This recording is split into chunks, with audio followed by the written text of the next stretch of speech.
தேர்தல் அறிக்கை வெளியிட்ட பிறகு நான் விமானத்தில் ஏறி சென்னையில் இறங்கியிருக்கேன். நீங்கள் தான் சொல்லணும் வரவேற்பு எப்படி இருக்குன்னு.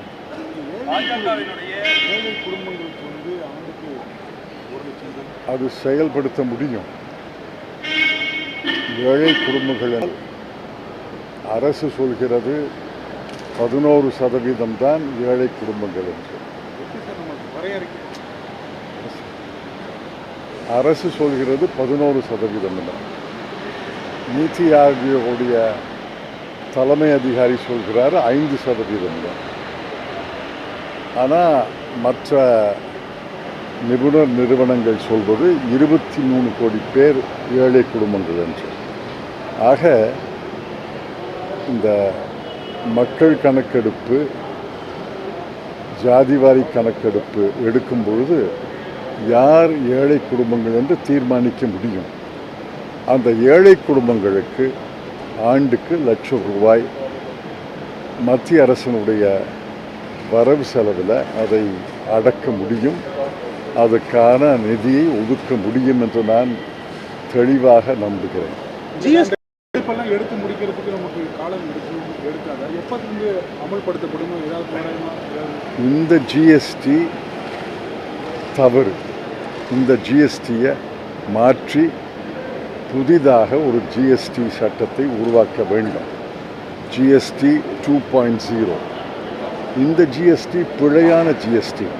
சட்டமும் பிழை, அதனுடைய அடிப்படைகளும் பிழை, அதை நிர்வகிக்கும் முறையும் பிழை.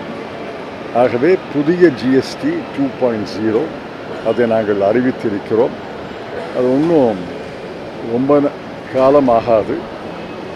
ஒரு 6 மாதத்துக்குள்ள புதிய ஜிஎஸ்டி சட்டத்தை உருவாக்க முடியும்னு நான் கல்விக்கடன் ரத்து 7 லட்சம் கோடி அப்படின்னு சொல்லியிருக்காங்க.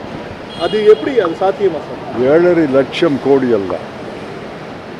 கல்விக்கடன் 15/3/2024 தவணை தவறிய ஓவர்டியூ தவறிய வட்டி முதல் ரத்து செய்யப்படும் அறிவிச்சிருக்கேன். அதை செய்யத்தான் வேணும். ஏன்னா கல்விக்கடனை ஐக்கிய முற்போக்கு கூட்டணி அரசு தந்தது. இவர்கள் காலத்தில் கல்விக்கடன் பணக்காரர்களுக்கு தான் தருவாங்க. ஏழை எளிய குடும்பங்கள், நான் எந்த கூட்டத்தில் பேசினாலும் இங்கே யாராவது கல்விக்கடன் வாங்கியிருக்கீங்களா கடந்த 1 வருடத்தில் 2 வருடத்தில்? ஒருத்தருக்கும் ஏழை எளிய மக்களுக்கு கல்விக்கடன் கிடைக்கல. கல்விக்கடன் கிடைத்தவர்களெல்லாம் கட்ட வேண்டும் என்று தான் எண்ணம் இருந்தது. ஆனால் வேலை இல்லையே. வேலை இல்லாமை பெருகி கொண்டு போன காரணத்தால் அவர்களால் கல்விக்கடனை தவணை தவறாமல் கட்ட முடியவில்லை. தவணையும் தவறிவிட்டது, வட்டி தவணையும் தவறிவிட்டது. அதில் 15/3/2024 தவணை காலக்கெடு தவறிய முதல் வட்டியை ரத்து செய்ய முடியும் என்று சொல்லியிருக்கிறோம். 2007-8 விவசாய கடனை ரத்து செய்யலையா? அது 60,000 கோடி ரூபாய் ரத்து செய்யும். ஆக கல்வி கடனில் என்ன கணக்கெடுத்தால் தானே தெரியும். இப்போ தெரியாது. நீங்கள் சொல்கிற எண்ணெல்லாம் சரியாக இருக்கணும்னு அவசியம் இல்லை. கணக்கெடுத்த பிறகு அதை ரத்து செய்வோம். இது இளைஞர்கள் மத்தியில் மிக மிக தேவையான ஒரு அறிவிப்பு. பெண்களுக்கு 50% மத்திய அரசின் பணிகளில் இடஒதுக்கீடு வழங்கப்படும் சொல்லியிருக்கோம். எந்த வகையில் அதை நம்ம செயல்படுத்த போகிறோம்? அதில் என்ன சிரமம் இருக்குது?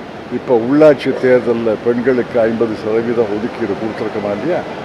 இப்போ ஒரு அமைப்பில் பழைய இடங்களில் 50% ஆக்க முடியாது. புதிய காலி இடங்கள், புதிய வேலை வாய்ப்புகள் உருவாக்கும் போது அல்லது புதிதாக வரக்கூடிய காலி இடங்களில் 50% பெண்களை நியமிப்பது என்பது ஒன்றும் சிரமமே கிடையாது.